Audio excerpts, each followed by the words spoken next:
Hello students, India की GDP latest quarter जो अप्रैल to June का था उसमें -23% से कॉन्ट्रैक्ट हुई है।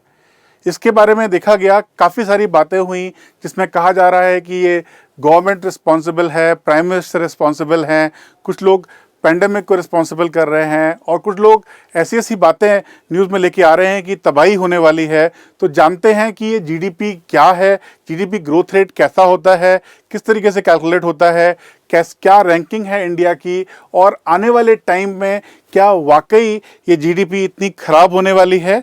इन सब के आंसर हम आज के डिस्कशन में करेंगे। तो सबसे पहले जानते हैं कि जो लेटेस्ट न्यूज़ आई है, इंडिया की संस्था NSO, नेशनल स्टैटिस्टिकल ऑर्गेनाइजेशन, उसने जो डेटा रिलीज़ किया है अप्रैल से जून की तिमाही का, उसमें कहा गया है कि जीडीपी जो है वो -23.9 लगभग 24% से डाउन हुई है। ये जो कंडीशन है पिछले 40 साल में पहली बार देखी गई और कहा जा रहा है कि इस साल जीडीपी जो है लगभग 10% तक गिर सकती है।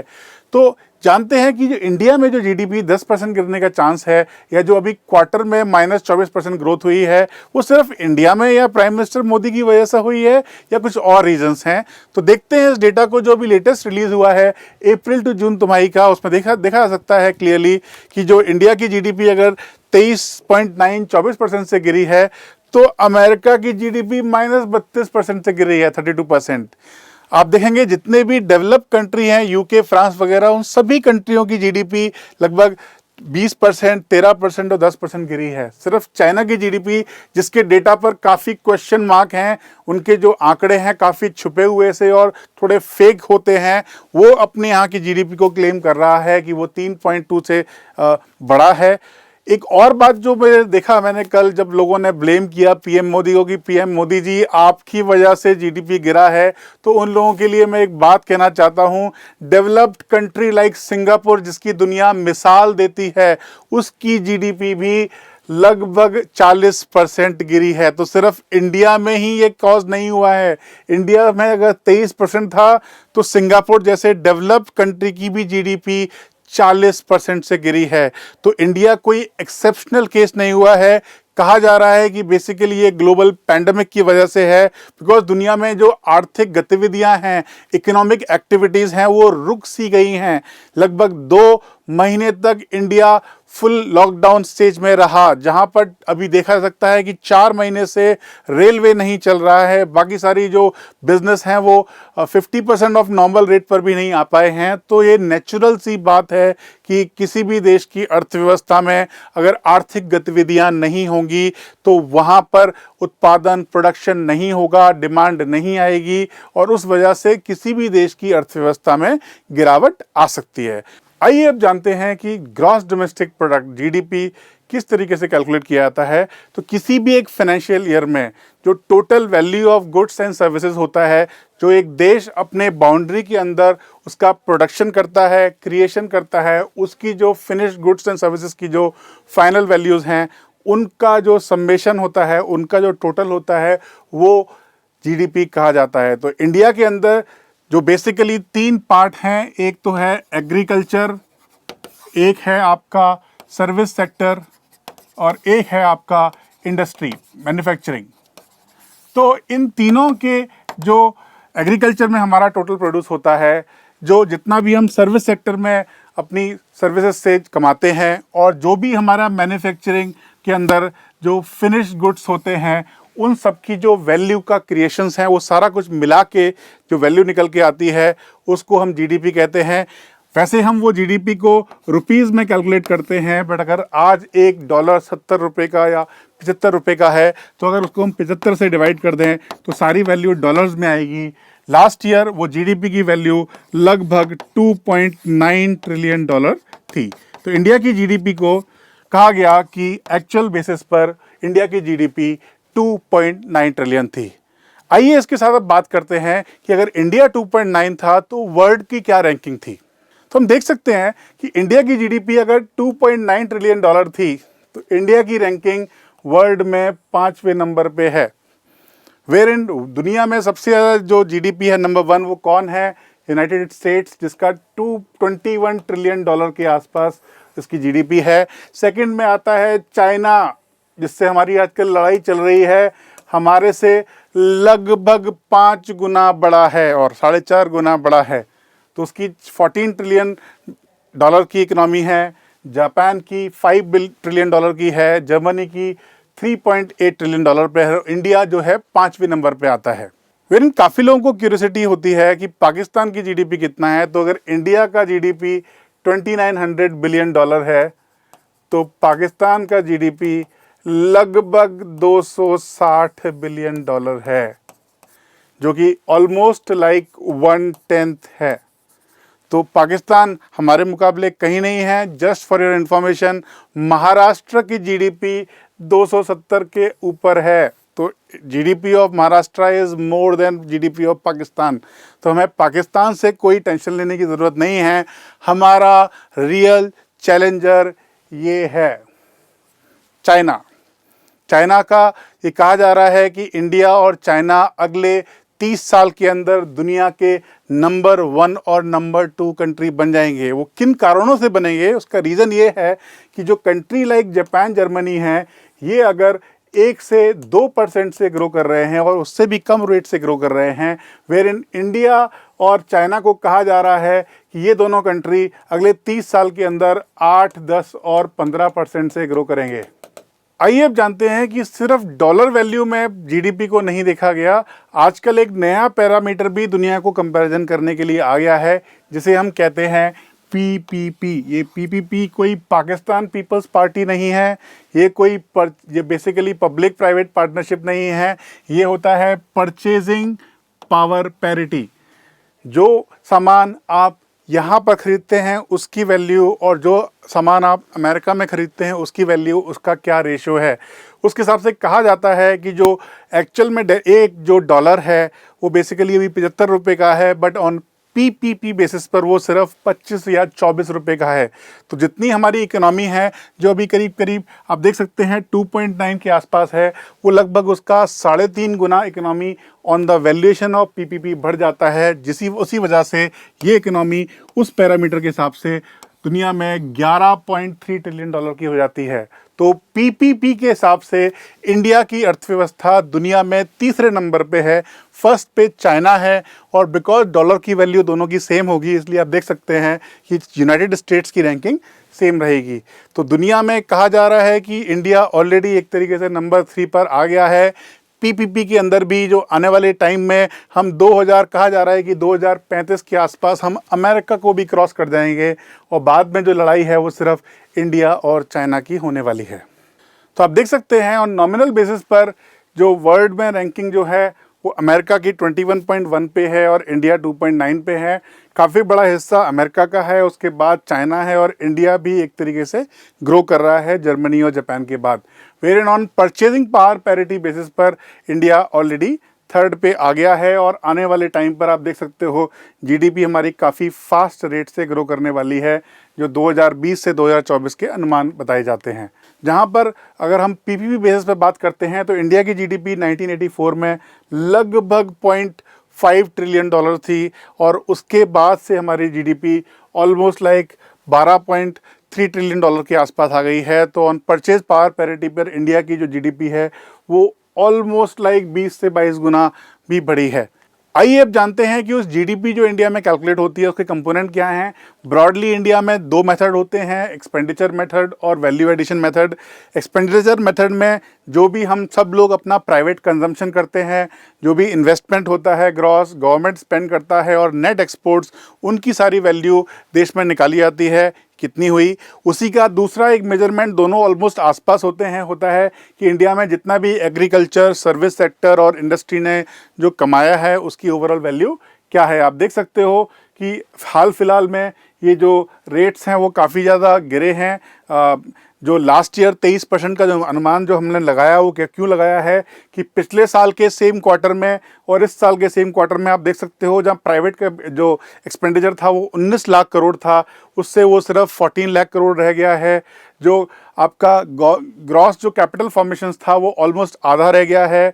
एक्सपोर्ट और इंपोर्ट में भारी गिरावट आई है और जो गवर्नमेंट का भी जो खर्चा है सिर्फ वही थोड़ा बहुत बड़ा है। बट ओवरऑल इंडिया की जो जीडीपी है लगभग जो पिछली बार क्वार्टर में करीब 35 लाख करोड़ थी वो रहकर अभी करीब करीब 26 लाख करोड़ रह गई है इस लास्ट 3 महीने जो अप्रैल टू जून के हैं last year versus this year के कंपैरिजन में। इसीलिए इस साल ये जीडीपी इस क्वार्टर में 23% से गिरी। अब जानते हैं कि जो इंडिया की जीडीपी है गिर गई है, काफ़ी लोग इसके बारे में परेशान हैं, एक तबाही आ गई है, मोदी जी आप इसके लिए रिस्पॉन्सिबल हैं। क्या ये वाकई में गवर्नमेंट रिस्पॉन्सिबल है और इफ़ नॉट देन आगे का रास्ता क्या है? तो थोड़ा इसको जानने के लिए एक बेसिक नेचर ऑफ जीडीपी भी जानते हैं कि इंडिया की जीडीपी का अब नेचर चेंज हो गया है। आज़ादी के आसपास हमारी जो जीडीपी थी वो बेसिकली लगभग कहा जाता है करीब 55 से 60% जीडीपी हमारी एग्रीकल्चर से कंट्रीब्यूशन आता था, जबकि आप देख सकते हो कि सर्विस सेक्टर से करीब करीब 30% कंट्रीब्यूशन था और जो कि इंडस्ट्री से करीब करीब 15% कंट्रीब्यूशन था। तो हमारी जीडीपी मोर और लेस एग्रीकल्चर बेस्ड थी, कृषि प्रधान अर्थव्यवस्था थी। लेकिन इसका नेचर पिछले 70 साल के अंदर अब चेंज हो गया है। जो इंडिया की जीडीपी अब सर्विस सेक्टर ओरिएंटेड हो गई है। सर्विस सेक्टर को मैं एक्सप्लेन करूंगा, जहां लगभग 60% जो कंट्रीब्यूशन, अगर इंडिया की जीडीपी करीब करीब 2900 बिलियन डॉलर के आसपास है तो उसमें से 60% जो कंट्रीब्यूशन है अब सर्विस सेक्टर करता है। सर्विस सेक्टर जैसे आईटी सेक्टर, हॉस्पिटैलिटी, जितना भी एजुकेशन सर्विसेज हैं, बीपीओ, कोई भी जो सर्विस आपका होटल इंडस्ट्री जो सर्विस प्रोवाइड करते हैं उससे जो अर्निंग्स होती हैं वो सर्विस सेक्टर कहा जाता है। IT sector is one such example. वो सारा कंट्रीब्यूशन अब इंडिया की जीडीपी में 60% के बराबर हो गया है और इसी कारणों से अब इंडिया की जीडीपी बहुत ज़्यादा उसमें उथल पुथल नहीं होता है। मैन्युफैक्चरिंग में आप देख सकते हैं जो पहले 15% कंट्रीब्यूशन था तो जीडीपी में लगभग 27% का कंट्रीब्यूशन हो गया है। और एग्रीकल्चर में कंट्रीब्यूशन जो है वो पहले 60% के आसपास होता था, वो ऑलमोस्ट लाइक अब 12-13% तक भी आके गिर गया। तो इंडिया की जो जीडीपी है उसकी एग्रीकल्चर का रेट ओवरऑल अगर हमने यहाँ पर 20-25 बिलियन डॉलर का कंट्रीब्यूशन था वो अब एग्रीकल्चर करीब करीब 300-350 बिलियन डॉलर का कंट्रीब्यूशन करती है। तो 25 से 350 एग्रीकल्चर बढ़ा तो है, लेकिन in terms of overall economy में कंट्रीब्यूशन एग्रीकल्चर का अब कम हो गया है। इसलिए इंडिया की जीडीपी अब सर्विस सेक्टर इकोनॉमी हो गई है। तो आप देख सकते हैं जो एग्रीकल्चर है, एग्रीकल्चर के अंदर जो एरिया है सेक्टर उसमें फॉरेस्ट्री, फिशिंग और एग्रीकल्चर आता है। जो सर्विस सेक्टर है उसमें construction, hotel industry, transportation, finance, insurance, real estate और जितने भी आईटी सर्विसेज, टेलीकॉम, बाकी सारी पर्सनल सर्विसेज आती हैं। और इंडस्ट्री में जो फिनिश गुड्स वगैरह होते हैं आप देख सकते हो, इलेक्ट्रिसिटी, मैन्युफैक्चरिंग बहुत बड़ा रोल प्ले करता है और माइनिंग एक्सेट्रा सारी एक्टिविटी आती हैं। तो इनका कंट्रीब्यूशन अगर आप देखोगे अब इंडिया में काफ़ी जो है वो कम होता जा रहा है। जो आपका सर्विस सेक्टर वाला जो एरिया है आप देख सकते हैं यहाँ से करीब करीब इतना बड़ा पोर्शन जो है 60% होता जा रहा है और बाकी सारा जो एरिया है वो बेसिकली इंडस्ट्री में आता है। तो इंडस्ट्री और सर्विस सेक्टर दोनों काफ़ी बड़ा रोल प्ले करने के लगे हैं इंडिया की जीडीपी में। इसके साथ अब देखते हैं कि जो करंट क्वार्टर है उसमें इन सारे सेक्टर्स में किस तरह का परफॉर्मेंस आया। तो आप देख सकते हैं पिछले तिमाही जो लास्ट ईयर की थी और इस साल की तिमाही में सिर्फ एग्रीकल्चर ही एक ऐसा एरिया है जिसने इंडिया में थोड़ा सेव किया और जो आपकी जो कृषि है अर्थव्यवस्था है वो लगभग 10% से बढ़ी है, 9 पॉइंट समथिंग परसेंटेज के आसपास। बट जो हमारा माइनिंग है और मैन्युफैक्चरिंग है आप देख सकते हो माइनिंग जो है करीब करीब 60% से गिरी और हमारा जो मैन्युफैक्चरिंग है वो करीब 40% से गिरा। आप इतने बड़े बड़े कंपोनेंट के अगर पार्ट इंडिया में अगर डाउन जाएंगे, वेरिन जहाँ इलेक्ट्रिसिटी का डिमांड आया लेकिन कंस्ट्रक्शन और जितना भी सर्विसेज है मेन जो लगभग 60% का रोल प्ले करती हैं उसके अंदर भी लगभग 40% के आसपास, 30 से 40% के बीच में गिरावट आई।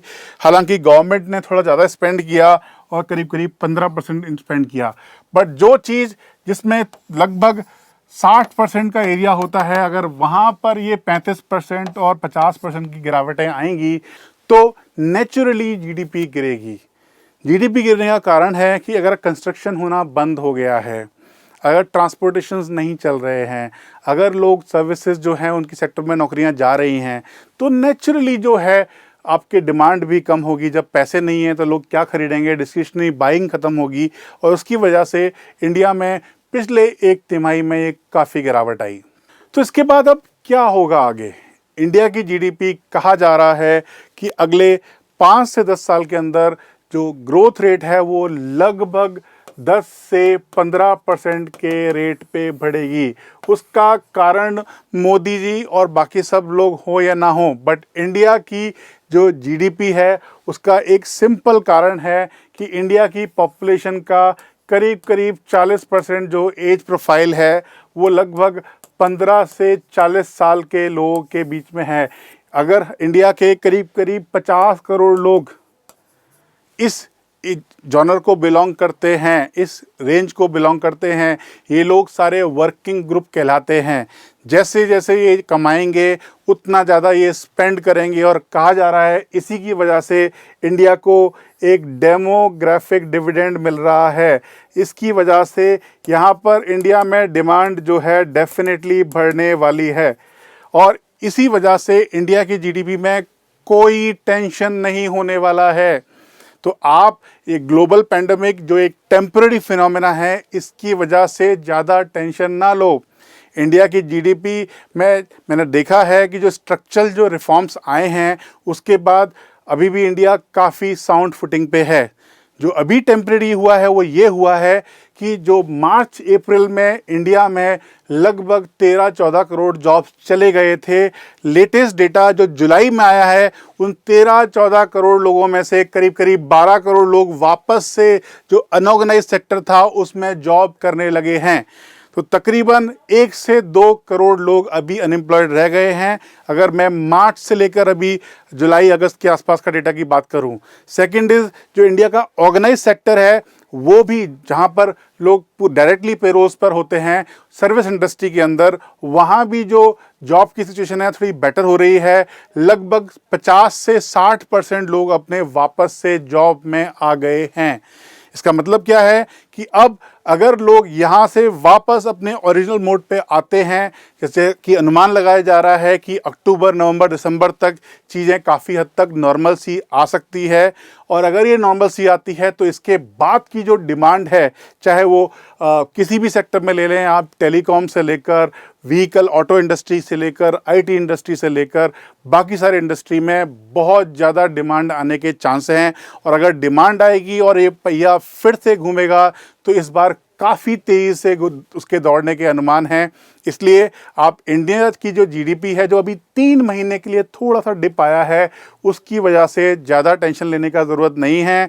ये ब्लेम करना गवर्नमेंट को, प्राइम मिनिस्टर को और बाकी लोगों को करने के लिए, खुश होने के लिए ठीक है, कुछ लोगों को क्रिप करने के लिए ठीक है, but the facts are that India की जो फंडामेंटल्स हैं वो बहुत ज़्यादा सॉलिड फुटिंग पर हैं। आपको उसके लिए कोई टेंशन लेने का ज़रूरत नहीं है और आने वाले टाइम पर हम 2050 के आसपास आते आते चाइना को भी फर्स्ट प्लेस से हटाने की कोशिश करेंगे और डेफिनेटली होके रहेगा। और इसी के साथ आज का टॉपिक समाप्त करते हैं। आने वाले टाइम पर हम बहुत सारे ऐसे ही जो करंट टॉपिक्स हैं उसके बारे में आपको एनालिसिस देते रहेंगे। Till then stay tuned, bye bye.